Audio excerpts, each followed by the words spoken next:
Assalamualaikum warahmatullahi wabarakatuh.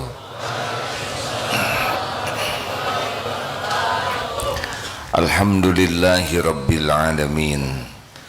Alhamdulillahilladzi anzala sakinah fi qulubil mu'minin liyajdadu imanan ma'a imanihim. Allahumma salli wa sallim wa barik ala sayyidina Muhammad wa ala alihi wa ashabihi ajma'in. Ya Allah, wahai yang maha menatap, wahai yang maha dekat, wahai yang menyaksikan segala-galanya, wahai Allah yang mengatur pertemuan ini terjadi, berkahi majlis ini ya Allah. Karuniakan kepada kami ilmu yang manfaat, ilmu yang menambah keyakinan kami kepadamu, ilmu yang menjadikan hidup ini seluruhnya jadi amal soleh, ilmu yang mendatangkan keriduanmu untuk kami. Allahumma inna nas'aluka ilman nafi'an wa rizqan thayyiban wa amalan mutaqabbalan. Allahumma inna nas'aluka imanan kamilan wa yaqinan shadiqan wa qalban khashi'an wa lisanan zakiran. Allahumma a'inna ala zikrik wa syukrik wa husni ibadatik. Amin ya Allah ya Rabbal alamin. Hadirin,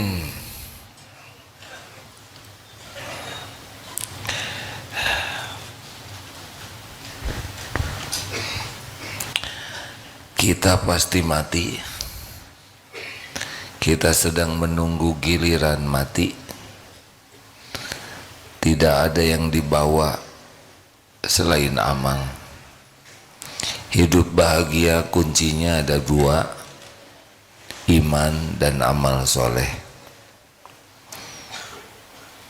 Meninggal husnul khotimah, meninggal dalam keadaan beriman dan sedang beramal soleh.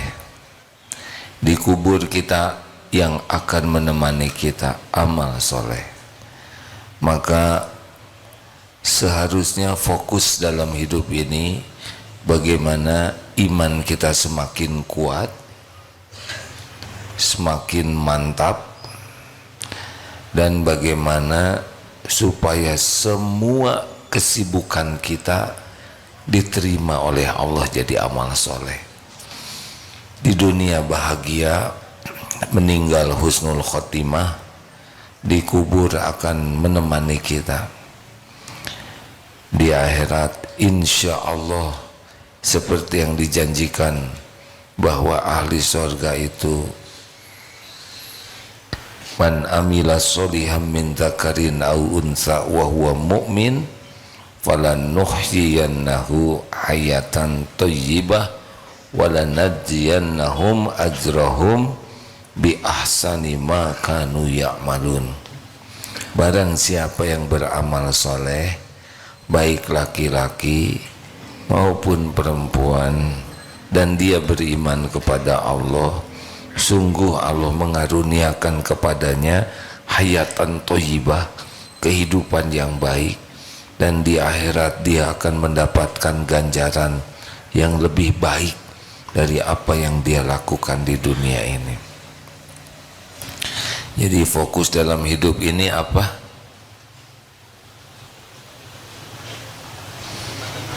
Apa? Belum juga 2 menit. Jadi kalau mau bahagia, fokus kita apa?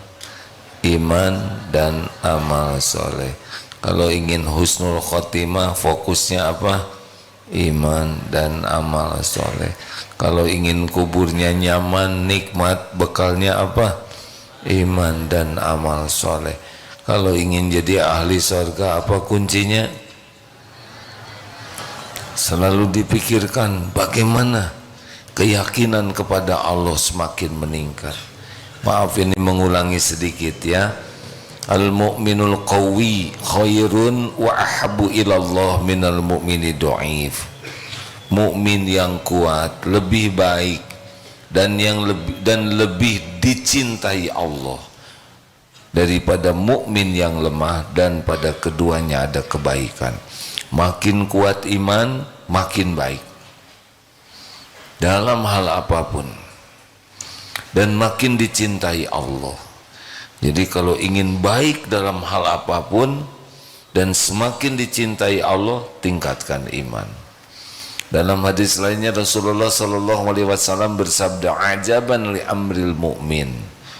Sungguh mengagumkan urusan orang yang beriman. Sungguh menakjubkan.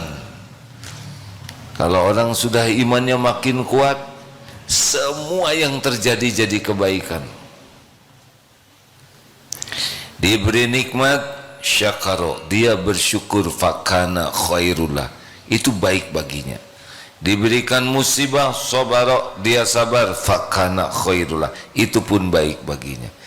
Jadi kalau kita ingin jadi orang yang selalu beruntung dalam episode apapun, kuncinya imannya harus kuat.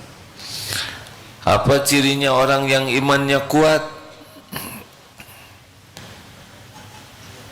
Cirinya akhlaknya makin mulia.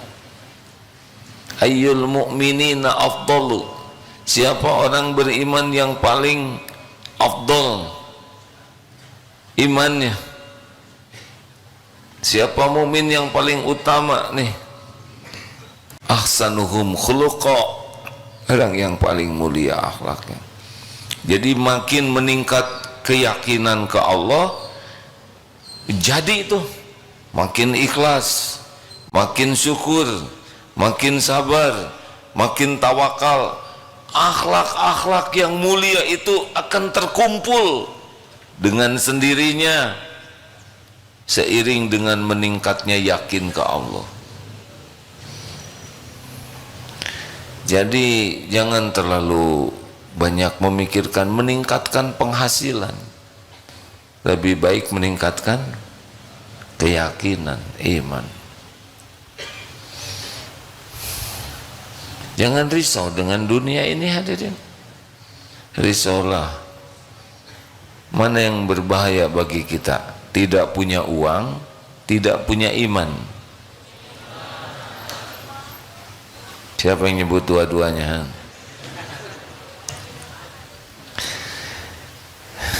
Yang bahaya tidak punya keyakinan. Maaf ya, tidak usah cita-cita bahagia bagi orang-orang yang imannya tidak serius kepada Allah. Tidak bisa. Makin kuat iman, makin bahagia. Apapun yang terjadi, dipuji, dicaci, sehat, sakit, diangkat, diturunkan, dihormati, difitnah, sama saja. Apapun yang Allah takdirkan, sikapi saja dengan sikap yang Allah perintahkan, jadi baik. Jelas hadirin? Apa kira-kira yang bisa menguatkan iman? Yang pertama, jawab. Apa supaya iman kita kuat? Doa, minta kepada Allah, karena hanya Allah yang kuasa menguatkan iman.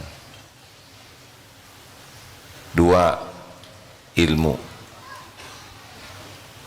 minta kepada Allah supaya kita ditambah ilmunya. Rabbi zidni ilma warzuqni fahma. Allahumma inni as'aluka ilman nafi'an. Kalau tadi doanya Allahumma inni as'aluka imanan kamilan, ya Allah, hamba mohon kepadamu iman yang sempurna, wa yaqinan sadiqan, keyakinan yang benar, wa qalban khashian, hati yang khusyuk. Minta, Allah mendengar setiap yang meminta. Belajar, ini majelis insya Allah salah satu di antara majelis yang mudah-mudahan Allah menguatkan iman. Ilmu itu didatangi bukan mendatangi. Kalau saudara yang memungkinkan datang ke tempat ilmu, itu akan lebih dihargai, diberikan karunia lebih oleh Allah bagi yang memungkinkan. Yang tidak memungkinkan, menyimak di rumah. Tapi sungguh-sungguh pupuk iman ilmu. Kurang ilmu pasti kurang iman. Jadi maaf-maaf saja, ada orang yang sibuk bekerja, tidak punya waktu untuk mencari ilmu, dia pasti rugi. Kalau tambah hari tidak nambah ilmu, keyakinan kepada Allah, kita rugi. Dikasih uang tidak ada apa-apanya, dikasih keuntungan, dikasih gelar, dikasih pangkat, dikasih jabatan, tapi tidak kenal kepada Allah, ini musibah. Orang yang tidak belajar ilmu tauhid, akidah dengan benar, dia akan punya Tuhan yang lain selain Allah. Ini yang berbahaya. Ini sebelum saya baca hadis ini sudah berulang kali diingatkan ya. Man yuridillahu bihi khairan yufaqihu fiddin. Barang siapa yang dikehendaki Allah kebaikan baginya, Allah pahamkan agama. Pupuk iman adalah ilmu. Tahu orang yang berilmu seperti apa? Orang yang berilmu jangan dilihat dari ceramahnya. Orang yang berilmu dilihat dari amalnya. Apalah artinya tahu ilmu sholat, ceramah tentang sholat, tapi dia tidak sholat. Tingginya ilmu seseorang dilihat dari amalnya. Orang yang belajarnya bagus, apa cirinya? Imannya menguat.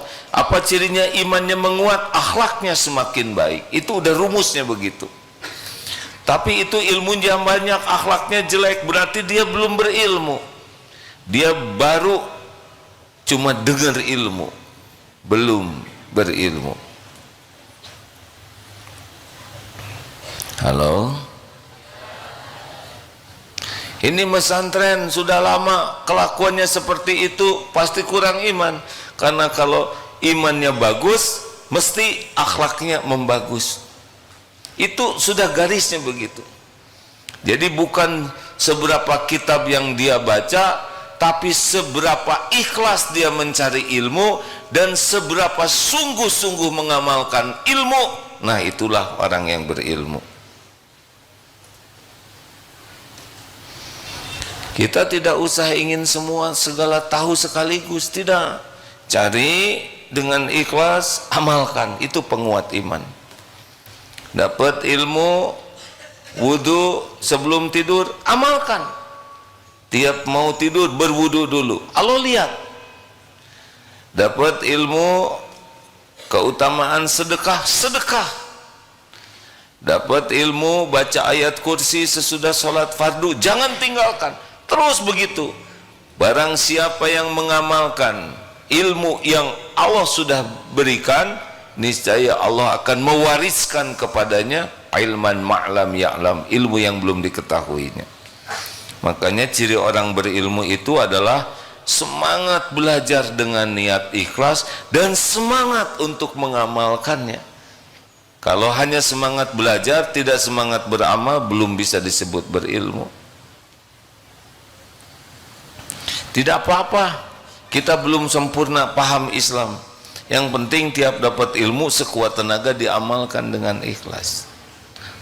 Karena innallaha la yanzuru ila suwarikum wa amwalikum walakin yanzuru ila qulubikum wa a'malikum. Sesungguhnya Allah tidak melihat rupa dan hartamu, tapi Allah melihat hati dan amalmu. Nih pentingnya. Lanjut. Jadi cari ilmu, amalkan dengan ikhlas. Apa amalan yang paling mempercepat jadi nambah iman? Tahukah? Zikrullah ta'ala. Fadhkurullaha katsiran la'alakum tuflihun. Zikir yang banyak, kurangi ngobrol, kurangi bicara yang tidak manfaat, apalagi sia-sia. Stop. Banyak menyebut nama Allah, banyak mengingat Allah, banyak berdoa, banyak baca Quran, pahami, banyak. Makin nyebut nama Allah, fadhkuruni adzkurkum, maka ingatlah padaku, aku ingat padamu. Tidak ada yang bisa menandingi amal dari zikrullah ta'ala, tidak ada. Paling top,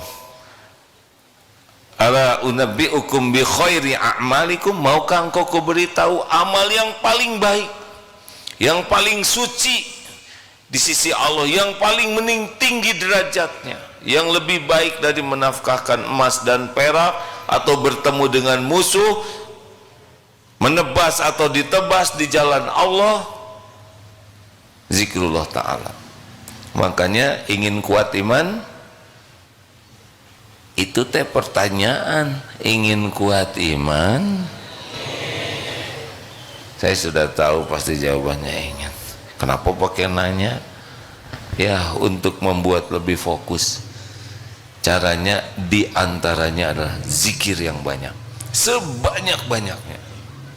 CSY, cepat kembalikan segala urusan kepada Allah, senantiasa, sering, selalu mengingat Allah, yaitu yakin kepada Allah, selalu berbaik sangka kepada Allah. Masalah kita kurang zikrullah. Bahkan kalau kurang zikir, kita termasuk orang munafik.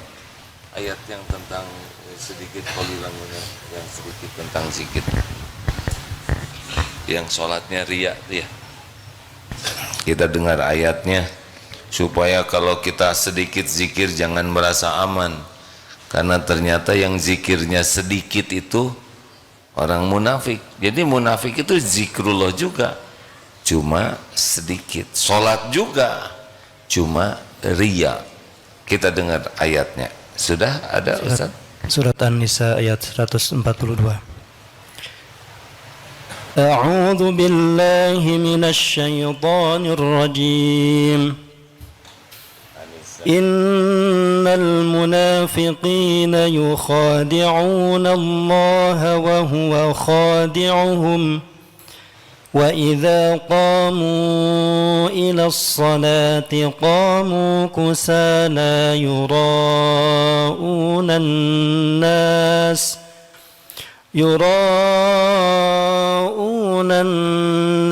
wa la yadhkuruna Allah illa qalila. Sesungguhnya orang-orang munafik itu hendak menipu Allah, tetapi Allah membalas tipuan mereka dengan membiarkan mereka larut dalam kesesatan dan penipuan mereka. Apabila berdiri untuk sholat, mereka melakukannya dengan malas dan bermaksud ria di hadapan manusia. Mereka tidak mengingat Allah kecuali sedikit sekali. Hati-hati yang sholatnya hanya senang sholat karena diketahui orang dan sedikit mengingat Allah. Kalau menyimak ayat barusan sudah masuk wilayah munafikin. Ayo biasakan zikrullah. Alladzina yadhkuruna Allaha qiyaman wa qu'udan wa ala junubihim wa yatafakkaruna fi khalqis samawati wal ardh rabbana ma khalaqta hadza batila. Berdiri, duduk, berbaring, itu posisi kita. Kita tidak lepas dari tiga ini. Berdiri, duduk, berbaring. Jalan termasuk bagian dari berdiri, kecuali yang jalannya sambil berbaring. Semuanya zikrullah, zikir. Ingin kuat iman? Sudah, zikir saja yang banyak. Kurangi ngobrol yang tidak manfaat. Kurangi kongkow, tahu? keseringan ngobrol itu bisa lebih mudah lupa ke Allahnya. Apakah kita perlu banyak kawan dekat? Jawab,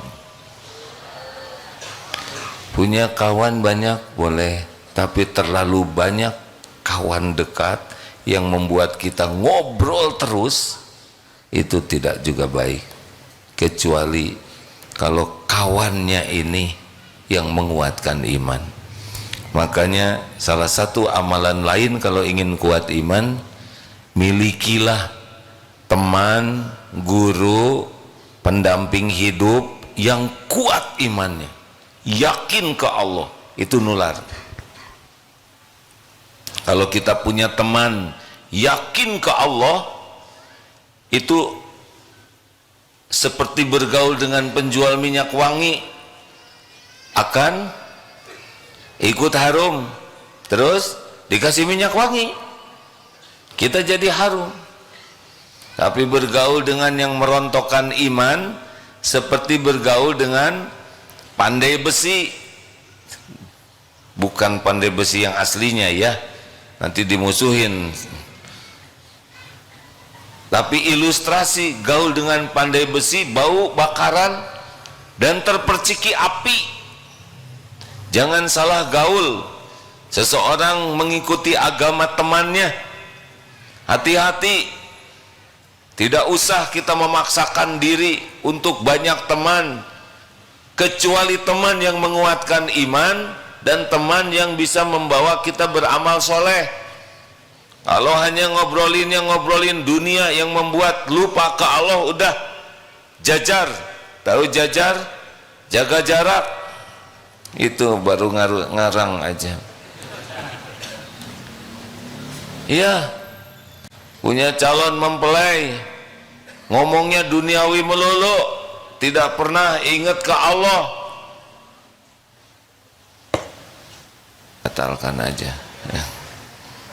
Ini mau ngelamar tapi ngomongnya duit melulu, dari pagi sampai malam ngomongnya hanya duniawi. Carilah casuk calon suami yang ngobrolnya akhirat tapi asli. Ingat akhirat. Orang yang ingat akhirat hidupnya lebih tenang. Yang hidupnya duniawi selalu gak bisa tenang. Mau kuat iman, jangan salah memilih kawan, jangan salah memilih guru, jangan salah memilih pendamping. Waduh, keburu jadi ya tobat, minta diganti aja akhlaknya.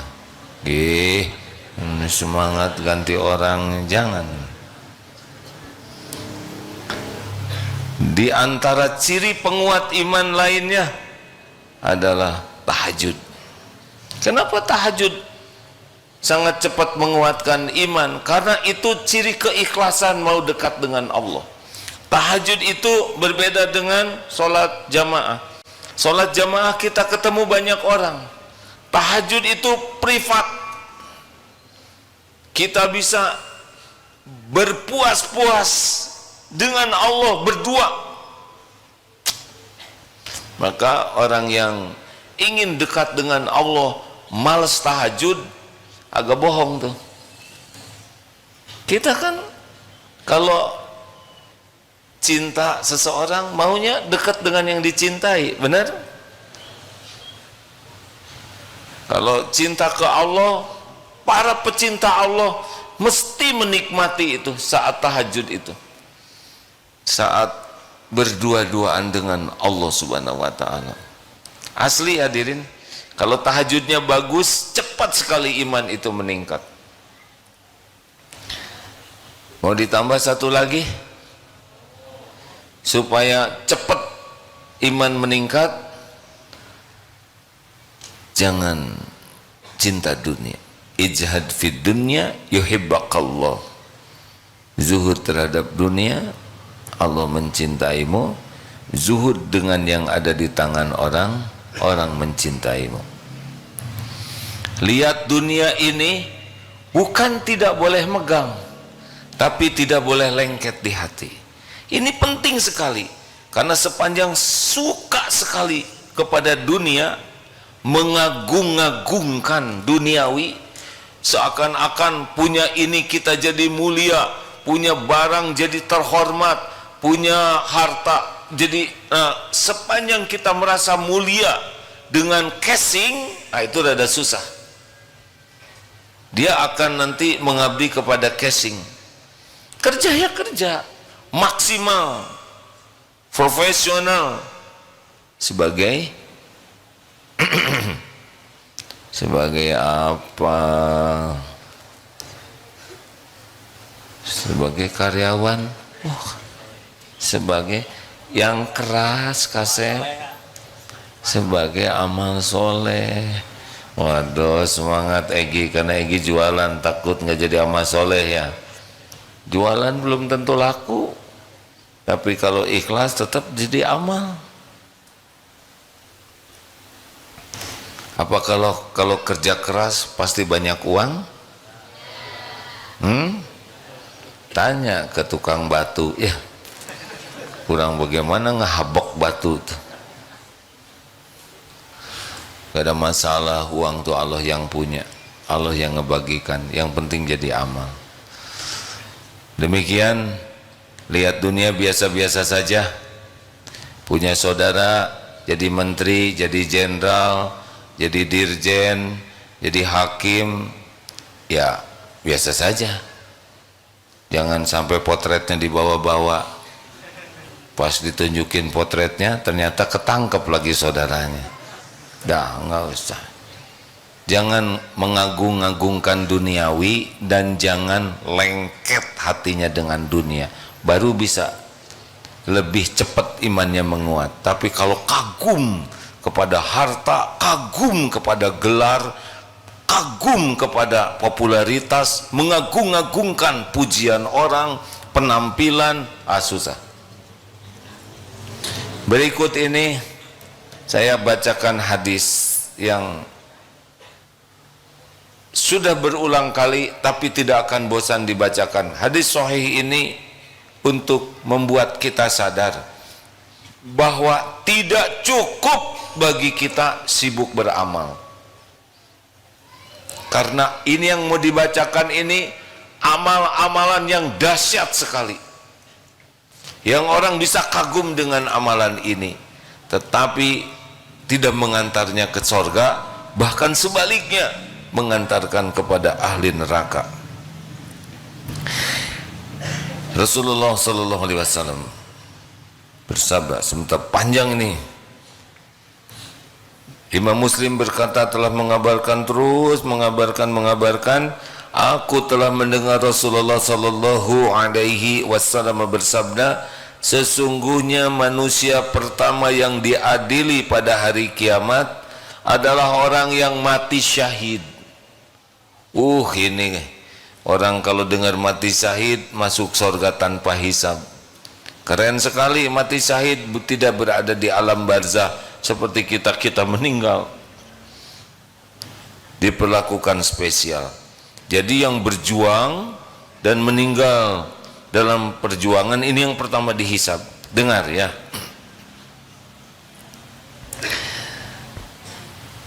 Lalu ia didatangkan yang mati syahid, lalu diperlihatkan kepadanya kenikmatan-kenikmatan yang diberikan di dunia. Ia mengenalinya. Allah bertanya kepadanya, amal apakah yang kau lakukan dengan nikmat-nikmat itu? Ia menjawab, aku berjuang, berperang di jalan, aku berjuang semata-mata karena engkau hingga aku mati syahid.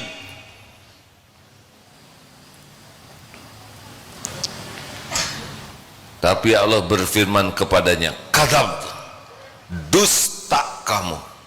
Engkau berperang supaya dikatakan sebagai orang yang gagah berani, dan memang demikianlah yang telah dikatakan orang tentang dirimu. Jadi orang-orang mengenalnya sebagai pemberani, pahlawan. Lalu diperintahkan malaikat agar menyeret orang itu di atas mukanya tertelungkup dan dilemparkan ke dalam neraka. Nauzubillah. Tidak kurang perjuangannya, tidak kurang keberaniannya, tidak kurang pengorbanannya sampai mati kan? Hebat nih kalau menurut duniawi. Tidak kurang pengakuannya. Dia di depan Allah saja mengatakan semata-mata karena engkau. Tapi Allah subhanahu wa ta'ala maha tahu apa yang ada di dalam hati. Wa asiru qaulakum awijharu bih innahu alimum bidatis sudur. Dan rahasiakan kata-katamu atau kau zaharkan, innahu sesungguhnya dia alimun maha tahu apa yang disimpan di dalam dada ini. Tidak bisa bohong kepada Allah. Allah tahu ternyata dia itu di hatinya cari kedudukan di sisi makhluk, ingin dianggap pemberani, ingin dianggap hebat. Akibatnya rontok semua amal. Dengar hadirin, amalnya hebat. Yang bermasalah apanya? Yang bermasalah apanya? Hatinya. Ada apa yang ada di hati? Niat. Yang kedua, wah, jadi neraka tuh disulut pertamanya ini. Ada apa? Segitu aja kaget. Berikutnya orang yang diadili adalah orang yang menuntut ilmu dan mengajarkannya serta membaca Al-Quran. Ia didatangkan, diperlihatkan kepadanya nikmat-nikmat dari Allah, ia pun mengakuinya. Kemudian Allah bertanya, amal apa yang telah engkau lakukan dengan nikmat-nikmat itu? Ia menjawab, aku menuntut ilmu dan mengajarkannya, serta aku membaca Quran hanya karena engkau. Allah berfirman, kadzab, dusta kamu. Engkau menuntut ilmu agar dikatakan seorang alim, orang berilmu. Engkau membaca Quran supaya engkau dikatakan qari'ah, dan memang begitulah orang-orang mengatakan tentang dirimu. Kemudian diperintahkan malaikat menyeret mereka atas mukanya dan dimasukkan ke neraka. Nauzubillahimin dzalik. Jadi nanti akan ada nih orang yang paham agama, bukan paham, tahu agama, berdalil, berdakwah, Qurannya fasih, tahfidznya tahsinnya sempurna, hafalannya banyak, suaranya merdu, tapi tidak berhasil ke sorga. Balas sebaliknya. Apa yang menyebabkannya hadirin? Jawab, hatinya. Ternyata membaca ayat-ayat Allah bukan untuk Allah, tapi untuk dinilai manusia. Itu yang bahaya. Berdakwah dengan kalam Allah, tapi yang dicari pujian manusia. Jadi bahaya sekali kita mencari kedudukan di hati manusia. Ini sebetulnya inti dari ceramah malam ini. Kita sibuk sekali dengan ingin dinilai manusia. Hancur amal sehebat apapun. Oh, berat ini. Ustadz Mulyadi, Anda yang keberapa kira-kira dihisab? Sebagai rektor belajar dan mengajar, yang keberapa Ustadz nanti dihisab kira-kira ya? Ustadz Fuad, Ustadz Fuad lebih berat lagi. Beliau belajar agama, dakwah dan membaca Quran. Yang keberapa Ustadz? Ustadz langsung agim juga gitu kan. Saudara puas ya kalau saya dihisab yang kedua? Itu teh dengki hadirin. Tapi kenyataannya yang belajar, yang dakwah begini itu kedua. Besar kemungkinan saya ikut barisan kedua nanti dihisab. Tidak semuanya ke neraka, banyak yang ke surga juga. Jangan saudara bikin saya pesimis. Kenapa saya jadi tertekan begini? Ada yang belajar agama ingin disebut kiai, ingin disebut dai kondang, ingin disebut banyak followersnya. Sengaja itu dakwah itu, dan sibuk melihat berapa yang like, berapa yang komen, berapa yang subscribe. Dia sampai nipu pakai mesin bayar supaya naik followersnya. Tuhannya followers. Mau follower 7 miliar semua penduduk dunia, kalau Allah tidak nerima, celaka kita ini. Walaupun semuanya like, jempolnya sampai 2-4 dengan jempol kaki, gak ada ngepek sama sekali, gak ada apa-apanya itu. Follower mau jutaan suka kepada kita, kalau Allah murka kepada kita, habis kita.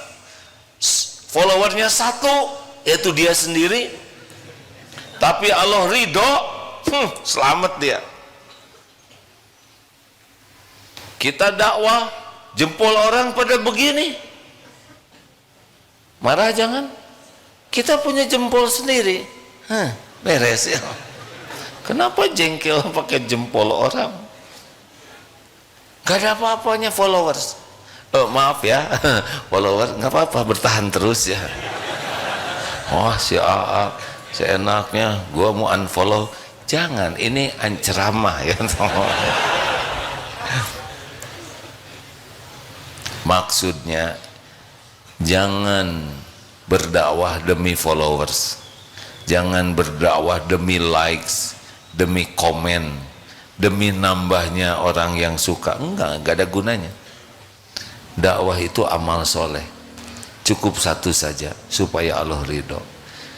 Yang ketiga dihisab adalah Quran. Suatu saat diundang memberikan beberapa ratus patah kata. Saya nggak nyebut sepatah dua patah ya, karena nggak mungkin sepatah kata ya beres. Di acara musabaqah tilawatil Quran, aduh, pas udah tahu dalil ini, perwakilan dari berbagai daerah kepada semua peserta, sing tulus cari ridho Allah, gak usah pikirkan menang kalah, pikirannya satu saja, bagaimana setiap huruf yang dibaca Allah ridho. Gak usah pikirkan penilaian juri, pikirkan penilaian Allah. Piala cuman plastik, sertifikat cuma kertas, uang juga lumayan sih, tapi ngapain ngaji demi uang kan? Gawat sekali itu hadirin, latihan pagi siang malam demi jadi juara. Maaf santri, saya minta maaf, karena kalau santri minta didoakan, gak akan didoakan menang. Beneran Pak, alhamdulillah saya tidak pernah mendoakan santri supaya menang. Mau apa ngedoain menang? Karena kalau ngedoain santri menang, berarti ngedoakan yang lain kalah. Iya kan? Mendingan didoakan, santri didoakan semoga jadi amal soleh dan bisa menyikapi takdir apapun menjadi amal soleh. Dah itu. sing ikhlas niatnya, lakukan yang terbaik, cari keridhaan Allah. Mau menang mau kalah kecil, kalau takdirnya menang semoga bisa tawadu, tidak jadi sombong. Kalau takdirnya tidak menang, ya nggak apa-apa. Kalau mau piala, ada piala bekas itu, bekas sepak bola apa, ambil aja lah. Ini serius. Makanya sekarang santri kayak jarang minta didoakan ya. Percuma katanya didoakan juga nggak pernah didoain menang. Nggak penting atau jadi juara di dunia tuh, yang penting kan Allah ridho, betul? Berapa banyak, berapa juta kemarin orang Indonesia yang bete gara-gara nonton sepak bola, benar? Karena ngarep-ngarep menang. Kan ada yang nonton enggak, pokoknya saya doakan aja lah, semoga tobat semuanya. Rebutan bola satu ya. Dulu ingat waktu kita main futsal, saya senang main futsal dengan santri di sini tuh, selalu memberikan kelapangan bagi saya untuk ngegolin ya, dan kipernya juga enggak ada yang berani menghalang-halangi, takut kualat katanya sok. Saya juga jadi malu sendiri. Hadirin, hati-hati, jangan salah niat. Yang ketiga, dihisab dermawan. Sama, ternyata ada yang sedekahnya banyak, bangun pesantren, bangun masjid, segala diberi, tapi tidak ke surga juga, karena cita-citanya disebut dermawan. Artinya apa? Artinya hati-hati dengan niat. Satu itu, hati-hati dengan ingin cari kedudukan di sisi manusia. Itu bahaya. Itu sumber penderitaan, sumber kehinaan, dan sumber kecelakaan. Akhwat, jangan centil. Centil biasanya karena carmuk, cari muka. Udah mending biasa-biasa saja, secukupnya. Lelaki sing soleh ya. Tunggu masep. Sulit kita memiliki hati yang ikhlas dalam amal soleh kalau kita masih senang sekali dengan dipuji orang lain. Kecenderungannya, maaf ya, kalau kita punya sesuatu yang kita anggap istimewa, kita ingin memamerkannya. Yang punya badan bagus mesti ingin agar orang lain tahu badannya bagus. Bagi yang suaranya bagus, hei, pak begitu, nggak kuat. Sini, jadi horor begini. Oh iya, yang hidungnya mancung pasti pengen dipotret dari pinggir terus. Apapun yang dianggap istimewa, kecenderungannya ingin dipamerkan supaya orang lain memujinya. Ada yang ingin dipuji karena fisik, ada yang ingin dipuji karena kepintaran, keilmuannya, daya ingatnya, pengalamannya, ada yang ingin dipuji karena gelarnya, pangkatnya, jabatannya, rata-rata casing yang ingin dipamerkan. Dan makin dipuji, makin mabok, bukan mabok, mabok juga, apa? Ketagihan. Nanti segala dia lakukan agar orang memuji dia. Ada yang ingin kelihatan jagoan, segala dihantam, lihat bata jebret. Begitulah manusia yang sibuk dengan pujian manusia. Apa aja dia lakukan. Ada yang ingin kelihatan cincin, ya, bagaimana yang mulia, Begitulah hadirin. Sudah hadirin, jangan mikir kemana-mana. Bagaimana kita ini? Bolehkah kita punya dunia? Jawab, bolehkah punya? Boleh. Punya rumah bagus boleh? Punya mobil bagus boleh? Boleh hadirin.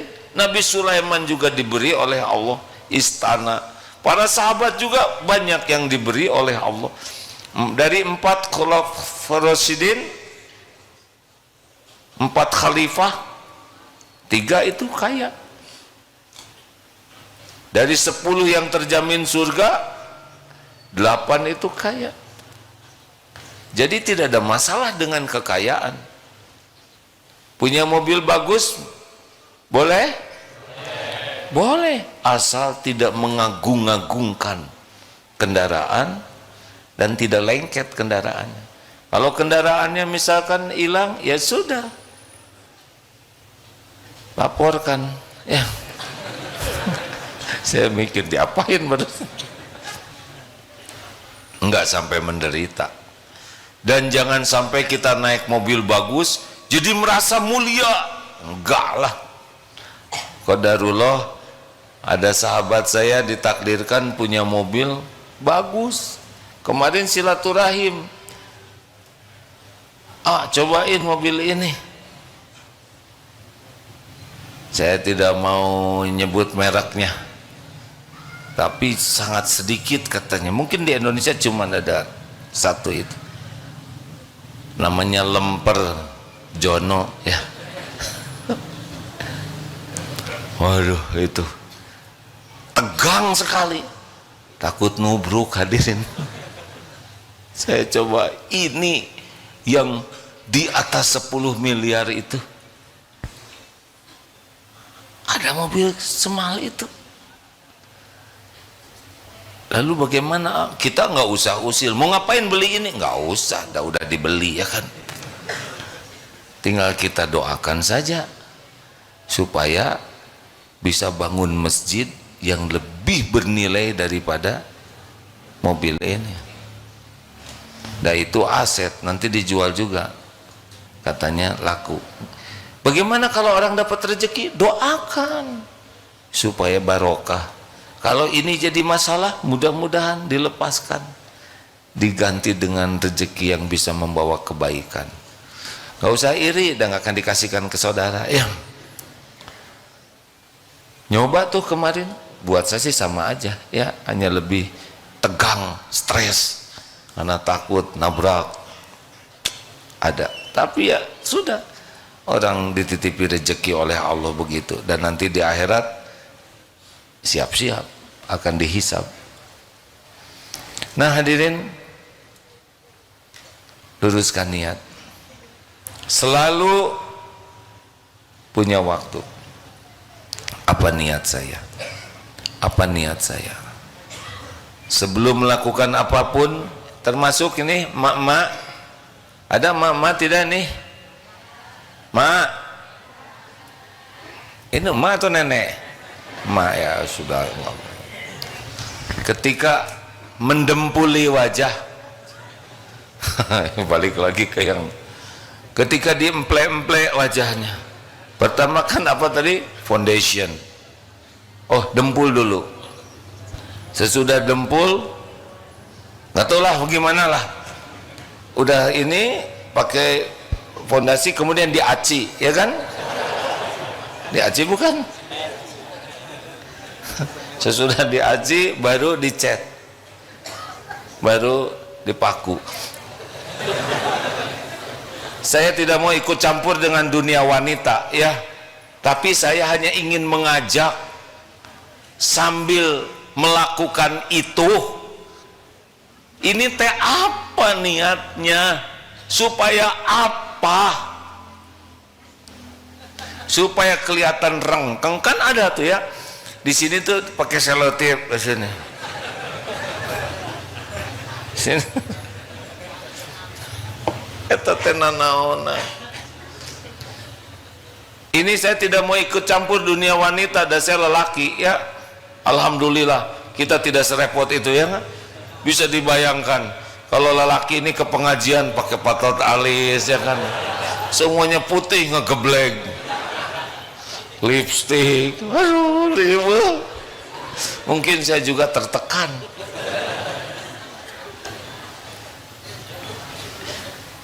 Yang wajar saja.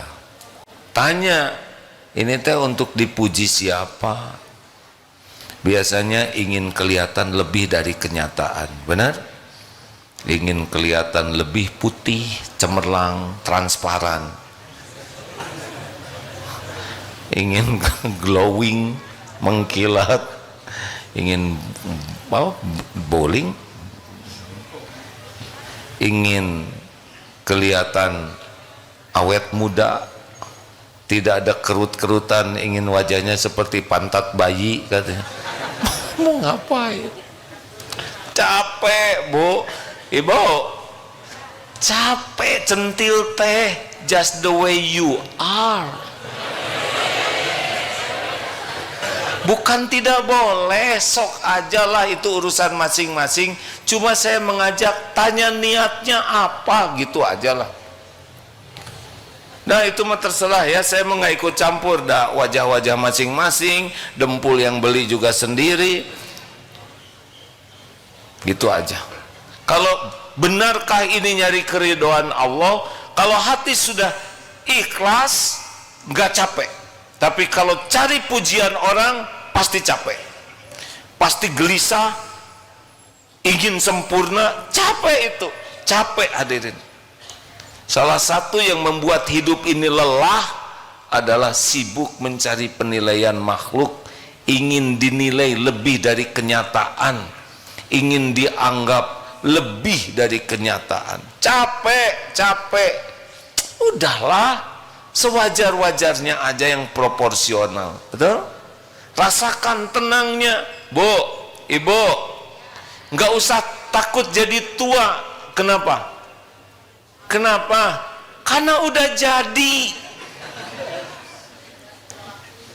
Terima jadi tua. Kita nggak mungkin kayak anak SMP terus.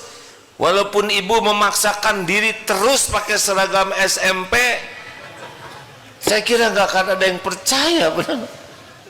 Terima kenyataan, beruban, makin keriput, ya kan? Enjoy, dinikmati. Tubuh ini milik Allah, sesuka Allah, mau diapain aja. Yang penting jadi amal soleh. Dirawat boleh, boleh. Pergi ke salon mangga, silahkan. Tapi diniatkan merawat tubuh titipan Allah. Udah, nggak usah takut.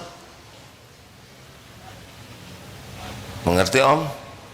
Kalau tiap rambut uban tumbuh satu dicabut, lama-lama pasti gundul. Karena dicabut terus, udah nikmati aja. Boleh mau dicat sok silakan dicat, asal jangan warna hitam. Saya mau dicat bronze, nanti sudah disumbang lagi oleh orang lain. Nggak usah ribet hidup mah. Ini lelaki yang rambutnya bagus, hati-hati, itu teh rada memperbudak ya. Ya saya ingat zaman remaja dulu, astagfirullah, nggak akan saya ceritakan. Astagfirullah, astagfirullah. Dulu belum sampai ilmunya. Tahun 80-an itu saya tamat SMA 81, masuk 79. Zaman John Travolta dan Bruce Lee waktu itu. Astagfirullah, nggak cerita. Jadi susah niru John Travolta tuh hadirin, karena kan John Travolta ikal, yang kasihan yang lurus. Dia pergi ke salon, tapi salon mahal, akhirnya cari yang siapa yang bisa bikin keriting. Tahu-tahu kekecilan keritingnya, jadi kecil banget. Jadi tiap hari ngebetotin aja, stres. Demi apa? Demi dinilai manusia. Kita jangan menilai orang lain ya, karena kita tidak tahu apa niatnya orang. Tapi buat sendiri, pikirkan. Tidak usah segala ingin diketahui orang. pengalaman kita tidak usah. Mau apa? Yang ngasih pahala siapa? Yang ngasih rezeki siapa? Kalau Allah tidak ngasih, dapat tidak kita? Orang sedunia muji, tapi Allah tidak suka, untung atau rugi? Ingat baik-baik ya. Wa ma bikum min ni'matin fa minallah. Ma asabaka min hasanatin fa minallah. Kebaikan apapun datangnya dari Allah, nikmat apapun milik Allah, Allah yang membagikan. Jadi berharap dari pertemuan ini, ayo luangkan waktu sebentar saja untuk nanya, apa sih niat saya ini? Gitu. Kenapa saya beli ini? Untuk apa sih? Benarkah ini nyari ridho Allah? Kalau mau bicara, untuk apa saya ngobrolin ini? Apakah benar untuk nyari ridho Allah atau lagi pamer? Pamer ilmu, pamer kepinteran, pamer gelar, pamer. Untuk apa dipamer-pamer? Terus kalau orang lain sudah tahu, jadi bagaimana? Kalau orang suka ke kita, kita pamer kebaikan, lah dia udah suka. Nggak dipamer-pamer juga udah, betul tidak? Kalau orang sebel ke kita, kita pamer kebaikan, makin enak dia. Yang enak itu udahlah, nggak usah sibuk dengan penilaian manusia, sehingga kita lebih diperbudak niat untuk manusia daripada untuk Allah. Begitu. Termasuk orang yang paling dekat, jangan berharap. Kata Ali bin Abi Thalib radhiyallahu anhu, semua kepahitan sudah kurasakan, dan tidak ada yang lebih pahit selain berharapnya hati dari manusia. Mau bahagia? Mau bahagia? Stop berharap apapun dari makhluk untuk kepentingan diri. Berharap makhluk jadi soleh, berharap keluarga jadi baik, itu bagus. Tapi berharap dipuji, berharap diberi, berharap diterima kasihi, berharap dilayani, berharap dihormati, berharap dihargai, berharap dicintai, no. Karena itu tidak akan terjadi tanpa izin Allah. Allah sajalah. Berharap Allah ridho, berharap kita dapat pahala akhirat, dah cukup. Mau bahagia? Berhentilah berharap dari makhluk. Nggak akan banyak kecewa, tidak terluka. Bu, kalaupun dandan gak usah nanya sama suami, Mas, gimana penampilan saya? Suami stres, mau nyebut apa? Ibu teh mirip kesemek, duel. Udah, dandan saja yang wajar di hadapan suami yang terbaik, dan berikan sebagai ibadah, cukup. Halo? Mau bahagia? Kepada para pesepeda, kepada para pelari, ini teman-teman, cobalah kalau nanti berpakaian, tanya, kenapa pakaiannya yang ini? Jadi kayak lepet. Tahu lepet? Haruskah saya berpakaian seketat ini? Hah? Bikin malu, betul tidak? Saya tidak mengerti. Padahal dia baru bersepedanya juga, tapi pakaiannya lebih bagus dari atlet. Dua belokan sudah muntah. Hati-hati, hei teman-teman, jangan-jangan lagi bersepeda mati kita di jalan. Kalau takdirnya mati, malu penampilan kita, benar? Berpenampilan yang wajar saja, nggak usah memaksakan diri. Pakai kacamata, ternyata terlalu hitam, jadi nabrak, udah yang benar aja. Bukan tidak boleh, awas jangan menilai orang lain ya. ini buat diri sendiri aja. Saya juga kalau mau bersepeda, haruskah saya pakai seragam yang serba ngetet? Saya kan bukan atlet, dan atlet juga yang penting kan ngebosehnya, bukan seragamnya, ya kan? Mau helm sebagus apapun, tetap perkara lutut ya. Sudahlah, jangan menilai orang lain. Mama, ini pemirsa, ini lagi musim lari nih. Saya akan menyampaikan hati-hati. Wanita menutup aurat tidak cukup hanya menutup rambutnya, tapi juga pakaiannya. Gak usah dibayangkan bapak-bapak, sing longgar. Saya tidak mengatakan lari seperti pakai karung, tidak ya. Tapi pakai legging itu kan jadi pakaian selam. Udah gitu gak usah dibayangkan. Jadi saya ngebayangin sendiri ini. Astagfirullahaladzim. Kalau dijelaskan saudara ngebayangin, saya yang punya dosa ya. Maksudnya malu lah, ya kan? Punya badan tutupi, bisa lari pakai training, ya kan?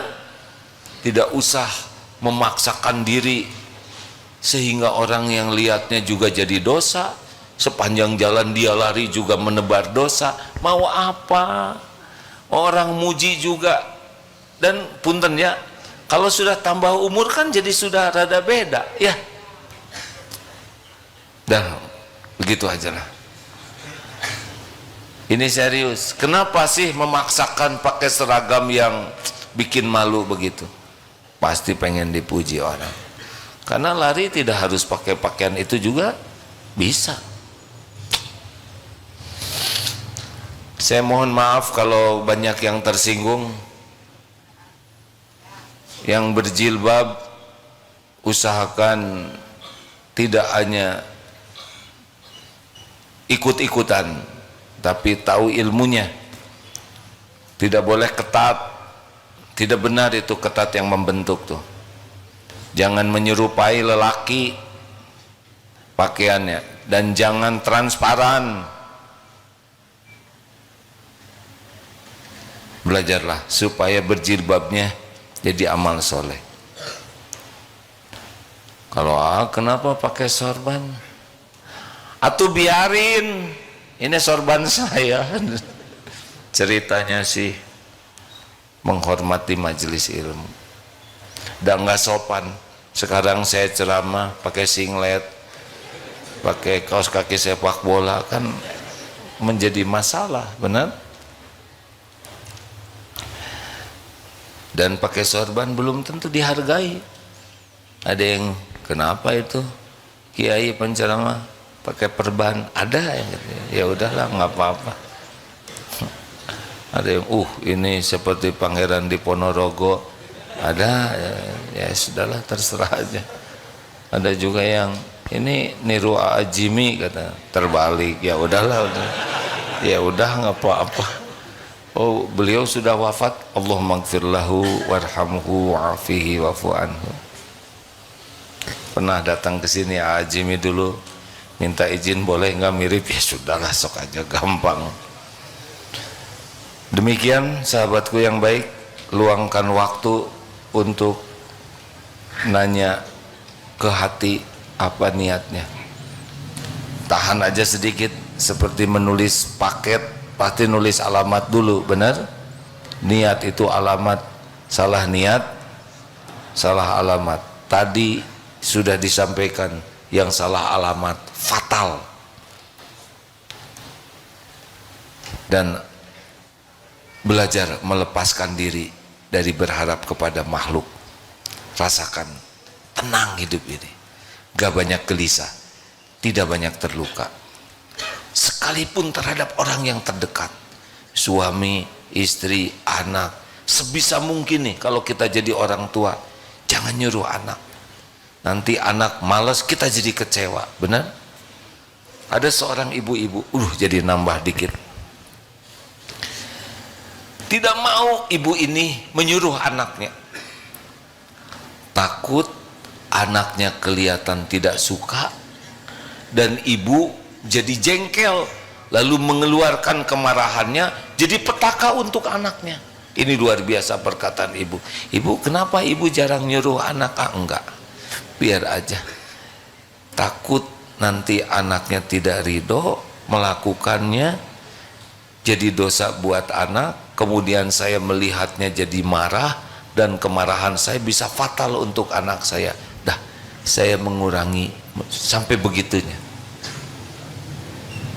Minimalisir sampai sekecil mungkin berharap dari makhluk. Terima kasih rekan-rekan sekalian.